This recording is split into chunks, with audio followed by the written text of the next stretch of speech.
Saudara, di tengah duka, warga korban banjir dan longsor pun perlahan bangkit menata hidupnya kembali. Hal ini terlihat dari bagaimana persiapan perayaan Natal yang dilakukan oleh korban bencana.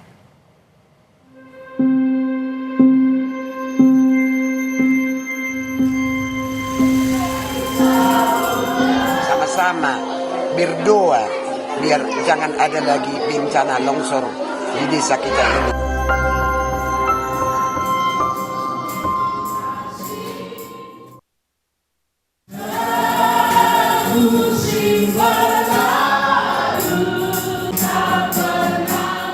Korban banjir bandang di Tapanuli Selatan harus menelan kenyataan pahit.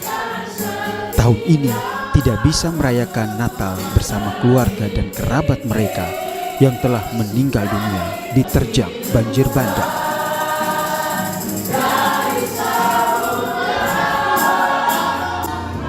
Gereja Pantai Kosta Kudus Indonesia jadi salah satu gereja tempat warga Tapanuli Selatan merayakan Natal dengan penuh kesederhanaan.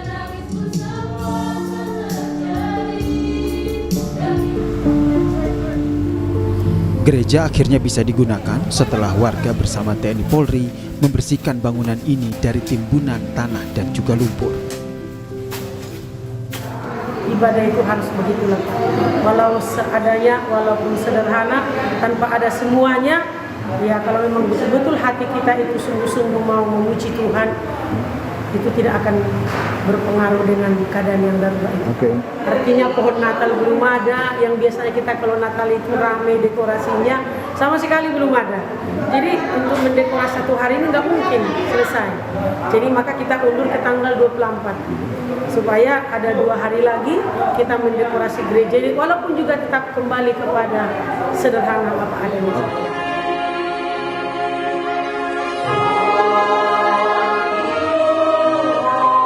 Di tengah duka, warga korban banjir dan longsor pun perlahan bangkit menata hidup. Ini juga yang terlihat dari korban banjir di Tapanuli Utara yang lebih awal menggelar perayaan Natal.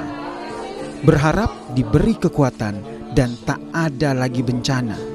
Jadi doa yang dipanjatkan saat perayaan Natal. Kami merasa sekarang ini sangat-sangat sedih.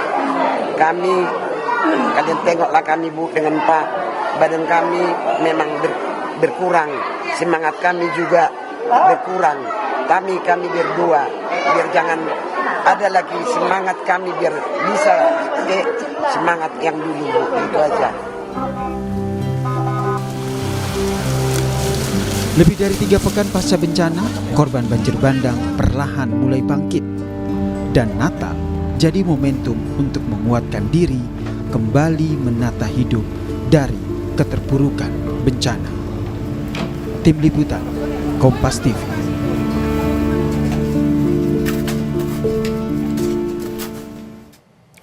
Dan 3 hari lagi saudara, umat Nasrani akan merayakan Natal, termasuk para pengungsi yang menjadi korban banjir di Kecamatan Batang Toru, Tapanuli Selatan, Sumatera Utara.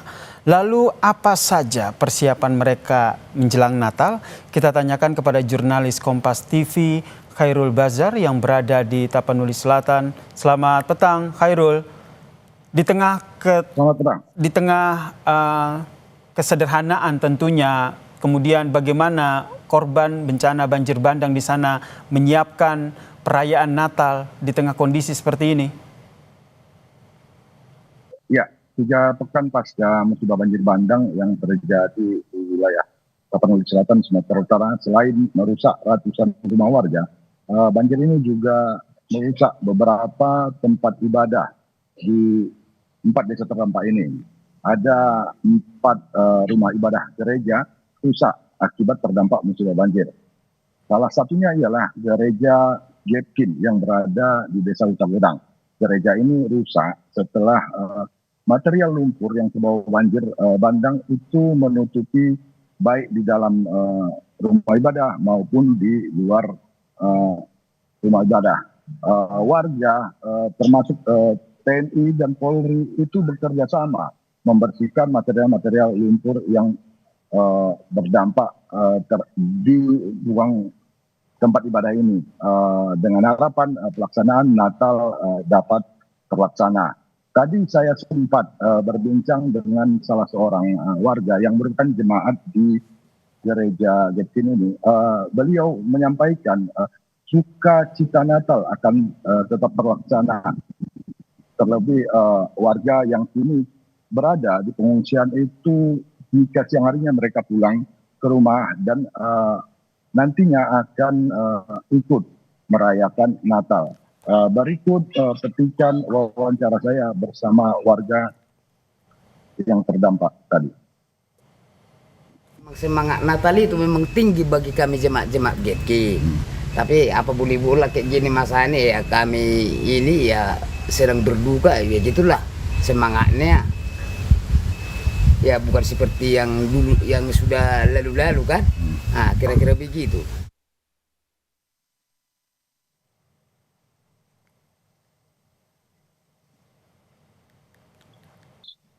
Ya. Ya, kemudian selain satu gereja yang tadi sudah bisa digunakan untuk perayaan Natal, bagaimana dengan kondisi 3 gereja lainnya? Ya, seperti yang saya bilang tadi, ada 4 gereja yang terdampak di 4 desa yang terkena banjir bandang ini. Sempat saya lihat tadi memang kondisi gereja sudah cukup memadai. Lumpur yang terbawa banjir kemarin sudah mulai dibersihkan. Seperti di gereja Getkin ini misalnya, peralatan-peralatan elektronik di dalam gereja itu sempat rusak kemarin. Kursi, meja, tetapi hari ini mereka mulai membenahi kondisi ini. Alat-alat elektronik sudah mulai mereka beli atau ada sebagian yang diberi. Gereja ini mendapat donasi dari berbagai pihak misalnya untuk keperluan pada perayaan malam misa Natal tahun ini, dengan harapan perayaan Natal kali ini dapat terlaksana. Baik, kemudian sukacita Natal tahun ini tentu dijadikan momentum untuk kembali menata hidup begitu. Tapi tentu saja tak lepas dari bantuan yang hingga saat ini mereka butuhkan. Dari pantauan Anda, Khairul, apa saja yang hingga saat ini masih sangat dibutuhkan oleh mereka yang terdampak bencana? Ya, saya sempat melihat tadi ada beberapa gereja. Memang kondisinya sudah mulai membaik. Seperti penerangan di dalam itu sudah mulai membaik. Arus listrik memang sudah masuk ke wilayah, ke area pemukiman warga terdampak termasuk di gereja ini. Alat-alat elektronik seperti pengeras suara sudah mulai dibenahi.